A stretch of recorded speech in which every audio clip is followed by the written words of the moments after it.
ललिता दीदी सादर प्रणाम। ललिता दीदी। हाँ प्रणाम। हाँ बोलिए। सर प्रणाम, आप शुरू कर दीजिए। ललिता दीदी कोई दिख नहीं रहा है मुझे। नहीं, आ जाएंगे। आज तो किसी भगवान का वो है ना, शायद मुनि सुब्रतनाथ भगवान मुनि का। सुब्रत भगवान का ज्ञान कल्याणक है दीदी। हाँ, मुनि सुब्रत भगवान का सुब्रतनाथ ज्ञान भगवान का। हाँ,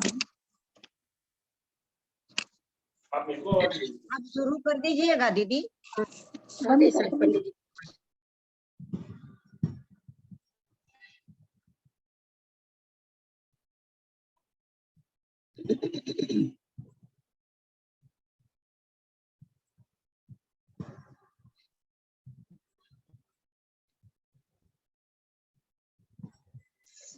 पंडित जी साहब कितना कितना बोलते हो तो बहुत सारी चीजें बोलते हैं पंडित जी साहब।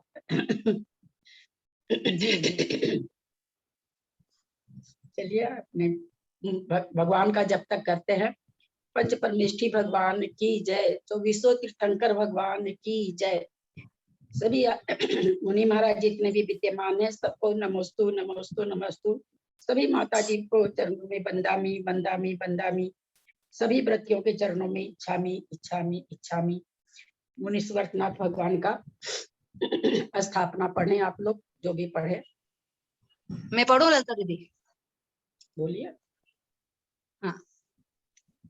हे मुनीश्वर्त मेरे भगवन, सिद्धालय के वासी हो, आहावन करूं आओ जिनवर, मम हृदय कमल विश्वासी हो। भावों के पीले पुष्पों से बुला रहा हूँ, आ जाओ। कर्म शत्रु भी शांत हुए हैं, शीघ्र हृदय में बस जाओ। मैं हूँ भक्त आपका सच्चा, आप मेरे सच्चे भगवान। मेरी दुनिया छोटी सी है, रखना मेरा भगवान ध्यान। हृदयांगन में करूं प्रतीक्षा, बोलो ना कब आओगे। आशा है विश्वास पूर्ण है, साथ मेरे गृह आओगे। ओम श्री मुनीश्वरनाथ भगवान जिनेन्द्राय अत्र अवतर अवतर संवत्सराणाम्। ओम ह्रीं श्री मुनीश्वरनाथ जिनेन्द्राय नमः। अत्र मम हृदय तिष्ठ तिष्ठ ठठ स्थापनम्। ओम ह्रीं श्री मुनीश्वरनाथ जिनेन्द्राय अत्र मम सन्निहितो भव वसड़ सन्निधिकरणम्। ओम श्री मुनीश्वरनाथ जिनेन्द्राय जन्म जरा मृत्यु विनाशनाय जलम नमः। ओम श्री मुनीश्वरनाथ जिनेन्द्राय नमः। चंदनम अक्षितम पुष्पम नैवेद्यम दीपम धूपम फलम अर्घम नृपामिति स्वाहा। ओम श्री मुनीश्वर जिनेन्द्राय नमः। गर्भ कल्याणक नमो नमः स्वाहा। ओम श्री मुनीश्वर जिनेन्द्राय नमः। जन्म कल्याण है, जन्म कल्याण है आज, जन्म कल्याण है। हाँ बोलिए, तब जन्म कल्याणक का बोलिए। हाँ। बैसाख बधी तिथि आई, बारस जन्मे जिनराई, अभिषेक किया मेरू पर, बस अर्घ निमिष में जाकर। जो जन्म मरण से डरते, वे प्रभु की पूजा करते। मैं जामन मरण मिटाऊं, जन्मोत्सव मनाऊं। आज जन्म कल्याणक नहीं है, केवल ज्ञान है। आज केवल ज्ञान कल्याणक है। कल है जन्म कल्याणक नहीं, कल भी नहीं है। नहीं 12। अच्छा 12 है। आज तो नौमी है। वही मैं सोची कि हमको लगा तो सही कि आप 12 पढ़े हैं, फिर मेरे को लगा मैं गलत सुनी। ओम श्री जिनेन्द्राय नमः। जन्म कल्याणकाय तप कल्याणकाय नमः स्वाहा। अब पढ़िए ज्ञान कल्याणक। केवल ज्ञान कल्याणक है ना आज। हाँ, केवल ज्ञान। जब प्रभु रहे छदमस्ता, तब मौन रहे भगवंता। बैसाख बधी तिथि नवमी, हो गए पुण्य प्रभु ज्ञानी। बैसाख बधी तिथि नवमी, हो गए पुण्य प्रभु ज्ञानी। चरणों में कमल रचे हैं, जब प्रभु विहार करे हैं। गुण थान सहयोगी पाया, ज्ञानोत्सव देव मनाया। ज्ञानोत्सव देव मनाया। ओम ह्रीं श्री मुनीश्वरनाथ जिनेन्द्राय नमः। बैसाख कृष्ण नवमी ज्ञान कल्याणक प्राप्ताय नमः। अर्घम नृपामिति स्वाहा। ओम श्री मुनीश्वरनाथ जिनेन्द्राय नमः। मोक्ष कल्याणकाय नमः स्वाहा। ओम श्री मुनीश्वरनाथ जिनेन्द्राय नमः। जय माला पूर्णार्घम महार्घम नृपामिति स्वाहा। अब क्या करना, आ गए क्या पंडित जी भाई साहब कोई? साहब आए क्या?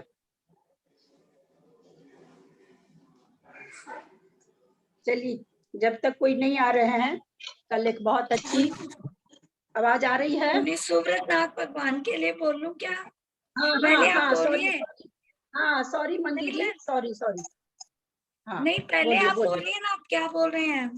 नहीं, मैं तो मेरे बोलने का रहने दीजिए, मेरा थोड़ा अलग हटके रहता है, अलग विवेचन रहता है। आप मैं मुनीश्वरनाथ का हाँ, भगवान का भी बोल रही भाई, मेरे को ये सब याद नहीं है। हाँ, मेरे को ललिता भी जी याद जय नहीं, मैं जिनेन्द्र, ललिता जी मैं तो जय जिनेन्द्र। किताब से अलग हट के बोलती सुनने हूँ। में बहुत अच्छा लगता है।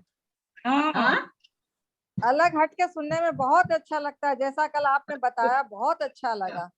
हाँ, तो ठीक है।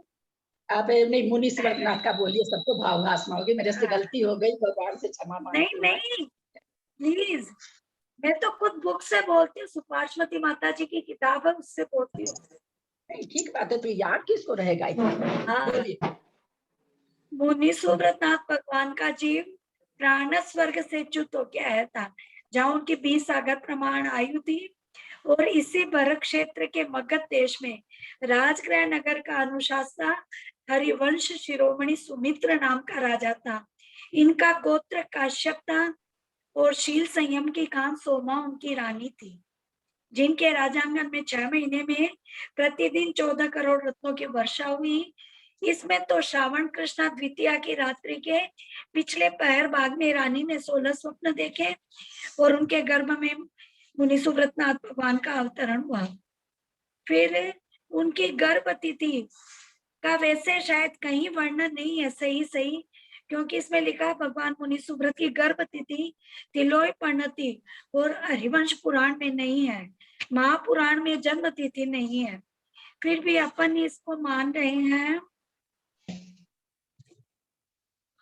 माघ कृष्णा द्वादशी को शुभ तिथि शुभ श्रवण नक्षत्र में बिना किसी श्रम के मनुष्यों के मन और नेत्र को आनंद देने वाले जिनेन्द्र भगवान का जन्म हुआ। इसमें तो जन्म कल्याणक माघ कृष्णा द्वादशी है सुपार्श्वती माता जी के हिसाब से। इनकी आयु 30,000 वर्ष की थी।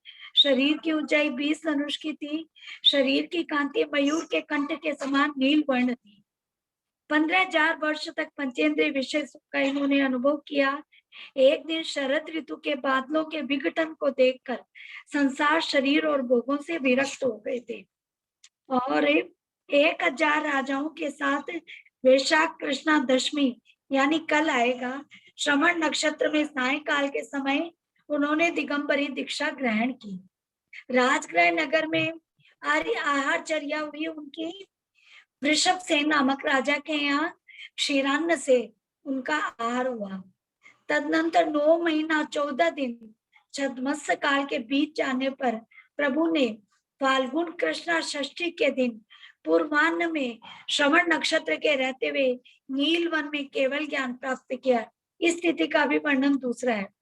दीक्षा लेने के मास वैशाख कृष्णा नवमी यानी आज के दिन श्रवण नक्षत्र में संध्या काल के समय केवल ज्ञान प्राप्त किया। इनका देवों ने फिर समोशरण की रचना की। इनके प्रमुख गणधर थे, 18 गणधर थे। उनमें मुख्य गणधर का नाम मल्ली था। 18 गणधर थे। 500 मुनिराज, 11 अंग और 14 पूर्व के पाठी थे। 21,000 शिक्षक थे। 1,800 अवधि ज्ञानी थे। 1,800 केवल ज्ञानी थे। 2,200 विक्रिया रिद्धि के धारक थे। 1,500 मन प्रिय ज्ञानी थे और 1,200 वादी मुनिराज थे। इस प्रकार सर्व 30,000 मुनिराज थे। पुष्प दंता आदि 50,000 आर्यिकाएं थी। 1 लाख श्रावक थे। 3 लाख श्राविकाएं थी। संख्यात तिर्यंज और असंख्यात देव देवियों का समूह था। फाल्गुन कृष्णा द्वादशी के दिन उन्होंने सम्मेद शिखर के निर्जरपुर से मोक्ष को प्राप्त किया। इनके काल में हरिशेन नामक चक्रवर्ती हुए। बस काफी। बोलिए भगवान मुनि सुव्रतनाथ के ज्ञान कल्याण की जय। सबको ज्ञान कल्याण की बधाई। आए क्या भाई साहब, आए क्या? सोनू भाई साहब से प्रार्थना करेंगे। ललिता जी आप बोलिए ना। भाई मेरे को तो भाई साहब के सामने ही बोलना था, क्योंकि हम लोग अपनी भूमिका बताते भाई साहब के सामने में तो ज्यादा अच्छा था, किसी प्रति के सामने ही अपनी भूमिका बतानी चाहिए। खैर जो भी, हम लोग आपस में कल रैन सार की गाथा आई पढ़ने में, जो हम लोग की भूमिका की है और मुझे बहुत अच्छी लगी। गाथा सुनाते हैं फिर अर्थ समझाते हैं। अन्नानी विषय वीरता दो, जो हो सह सहस्त्र गुणो, नानी कसाय विरदो, विषय विषया सत्तो जिनु दिठम। जिनु दिठम, ये शब्द का अर्थ जो भी समय अपने पंचास्तिकाय में है, सबको अर्थ बहुत अच्छी तरह से आ गया होगा। जिनेन्द्र भगवान के द्वारा उद्दीठम कहा गया है। क्या कहा गया? अन्नानी विषय वीरता दो। अज्ञानी, यहाँ अज्ञानी से मतलब मिथ्यात्व पूर्ण स्थान। अज्ञानी का मतलब और अज्ञानी का मतलब यहाँ पर अनंत परमेष्ठी और उससे नीचे के गुण स्थानों को नहीं लेना। अन्नानी मतलब मिथ्या दृष्टि। विषय वीरता दो, पंच इंद्रिय विषयों से विरक्त होता हुआ भी, क्योंकि कोई भी पंचेंद्रियों के विषय से विरक्त, अन्य मति को भी हम बहुत देखते हैं, हम लोग विषयों से विरक्त रहते हैं और हम लोगों में भी विरक्त तो हम लोग हैं सब, बहुत सारी चीजों का नियम ले रखे, बहुत नियम ले रखे हैं। भाई साहब को छोड़ दीजिए, भाई साहब तो व्रती हैं, सब अपनी अपनी भूमिका के अनुसार विषय से विरक्त हैं।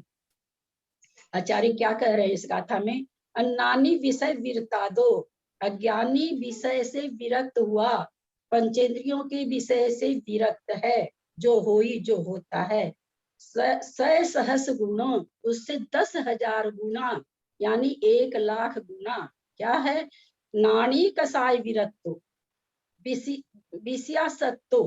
कहते जो ज्ञानी है, यहाँ ज्ञानी का मतलब जो अनंतानुबंधी का जिसमें खत्म कर दिया है, चौथे गुण स्थान वर्ती की बात है। कहता कि कसाय विरक्तो, कसाय से विरक्त हुआ, विषयों में आसक्त होता हुआ भी। कितनी बड़ी बात, और हमारी आपकी या किसी ऐसे वैसे की नहीं है, उन्हीं समय सार वाले कुंद आचार्य का कथन है ये, जो एकदम, हम तो आज भाई साहब से यही कहने वाले थे, भाई साहब ये कुंद आचार्य, इनका चिंतन कहाँ से कहाँ तक गया है, कहाँ तो ये ऐसी गाथा दे रहे हैं, कहाँ ये एकदम से समय सार में पहुंचा देते हैं, कर्म तुम्हारा है ही नहीं, तुम तो आत्मा ही हो, ये है वो है, जो भी चीज समय सार में बिल्कुल निश्चय का कथन है। और यहाँ देखिए कितनी प्रथम भूमिका का कथन आचार्य में बता रहे हैं कि अज्ञानी विषय से विरक्त है। क्या है अज्ञानी? विषयों का त्याग ले रखा है, बहुत बड़े बड़े त्याग ले रखा है, उससे 1,00,000 गुना अच्छा है। कौन? ज्ञानी, जो विषय से कसाय से सहित है, कसाय से तो रहित है, लेकिन विषयों में आसक्त है। हम इसलिए अपनी भूमिका का कह रहे हैं, कदाचित वर्तमान योग के परिप्रेक्ष्य में हम लोग सभी सम्यक दृष्टि हैं, इसमें कोई भी दो मत नहीं है। हम लोग जो भी और भी जो भी लगे हुए हैं धर्म कार्यों में, अभी हम लोग चूंकि ग्रुप में है इसलिए ग्रुप की बात हो रही है, तो प्रथमान योग की दृष्टि में हम लोग कहीं भी न्यून भी नहीं है सम्यक दर्शन में। कर्मण योग की दृष्टि में तो केवल ही भगवान जाने। तो प्रथमान योग की दृष्टि से अगर ये देखा जाए कि नानी कसाय विरक्तो, हम लोग अगर चौथे गुण स्थान में हैं, तो विषय में आसक्त होते हुए भी जिनेन्द्र भगवान हमें कह रहे हैं, उस ज्ञानी से आप बहुत अच्छे हो, 1,00,000 गुणे, सहस्र गुणों, 10,000 गुना यानी 1,00,000 गुना, 1,00,000 गुने अच्छे हो। किससे? जो अज्ञानी है, यानी जो मिथ्या दृष्टि है, विषय से तो विरक्त है, वो बहुत बड़े बड़े त्याग ले रखा है, लेकिन एक जो ज्ञानी है, जो चौथे गुण स्थान वर्ती है, वो कसाय से रहित होने के बाद विषयों में आसक्त है। विषय मतलब पंच इंद्रियों के विषयों में आसक्त है। रत्तो सत्तो एकदम असक्तो, ऐसा शब्द आ गया।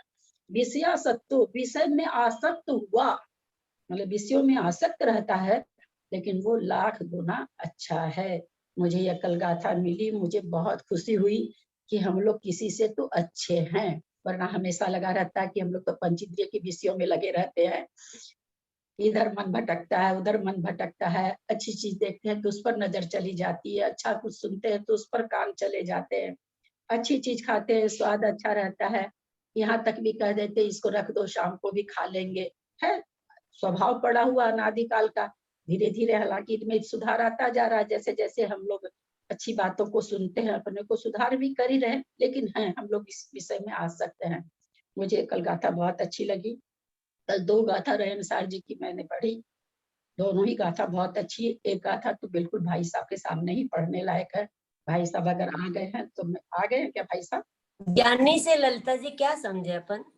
ज्ञानी से नान अज्ञानी से मिथ्या दृष्टि, नानी कसाय विरधो, विरधो कसाय विरधो मतलब कसाय से रही, कसाय से विरक्त हुआ, यानी अनंतानुबंधी से विरक्त हुआ। यहाँ उसी ज्ञानी की बात है, इसलिए मैंने शुरू में कह दिया था ज्ञानी का मतलब अनंत परमेष्टि नहीं, और अज्ञानी का मतलब 11 गुण स्थान वर्ती तक नहीं। अज्ञानी मतलब मिथ्या दृष्टि, क्योंकि रहनसार बिल्कुल श्रावकों का ग्रंथ है, अच्छा ग्रंथ है कि बहुत अच्छा ग्रंथ है, बहुत हर गाथा में आचार्य इतनी अच्छी अच्छी बात बता रहे हैं। और इसके पहले 71 नंबर की गाथा, 70 नंबर की गाथा तो और भी अच्छी है, और है भाई साहब के सामने पढ़ने लायक, इसलिए मैं आज तो नहीं उसको करूंगी। तो मुझे अनंतानुबंधी कसाय और मिथ्या पे चला गया है, वो जीव की बात है क्या? चतुर्थ गुण स्थान वर्ती, चतुर्थ गुण स्थानवर्ती के लिए कह रहे हैं कि चतुर्थ गुण स्थानवर्ती जो चूंकि भाई वो साहब कसाय से ज्वाइन हो गए विरक्त हैं, है। भाई साहब ज्वाइन हो गए हैं, कसाय, हाँ प्रेसिडेंट ठीक भाई है, साहब ज्वाइन हो गए। ठीक है, ललिता दीदी ये कसाय से कितने नंबर विरक्त की है। गाथा थी? ललिता दीदी ये कितने नंबर की गाथा 71, थी अभी आपने जो पढ़ी? 71। जी जी जी। भाई आ गए क्या भाई साहब? भाई साहब वंदना वंदना वंदना। भाई साहब कल एक रहनसार की गाथा, एक रहनसार की गाथा, गाथा तो मैंने नहीं लिखी है, मैंने उसका अर्थ पढ़ा था, जो बिल्कुल मुझे आपको ही कहने का मन था। एक इसके पहले तो हम लोग के लायक थी, वो हमने पढ़ ली। उसमें कहा गया है कि मिथ्यात्व को मल कहते हैं, और वो मल किससे धुलता है? सम्यक दर्शन से धुल जाता है।